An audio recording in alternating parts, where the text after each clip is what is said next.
విజయవాడ పడమర bypass road నిర్మాణ పనుల్లో అటు ప్రయాణికులు, వాహనదారులు, అదేవిధంగా రైల్వే ట్రాక్ దాటేటువంటి పాదచారులకు ఎలాంటి ఇబ్బందులు లేకుండా హైవే అధికారులు ఒక కీలకమైన నిర్ణయం తీసుకున్నారు.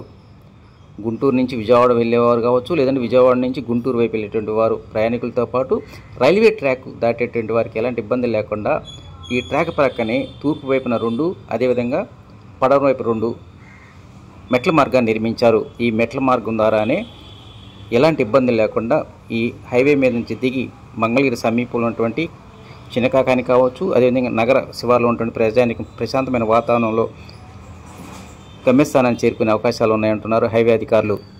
ఈ రైల్వే ట్రాక్కి సమీపంలోనే మంగళగిరి ఆటో నగర్ ఉంది. ఈ ఆటో నగర్లో ఇప్పటికే అనేక ప్రభుత్వ కార్యాలయాలు ఉన్నాయి. రేపు డిసెంబర్ తర్వాత హైవే మీద రాకపోకలు కొనసాగించిన వెంటనే హైదరాబాద్ నుంచి వచ్చేటువంటి ఉద్యోగస్తులు సైతం ఇక్కడ ఈ పాయింట్ దగ్గర దిగి మెట్ల మార్గం ద్వారా అతి తక్కువ సమయంలోనే ఆటో నగర్లో ఉన్నటువంటి ప్రభుత్వ కార్యాలయాలు చేరుకునే అవకాశాలు ఎక్కువగా ఉన్నాయంటున్నారు అధికారులు.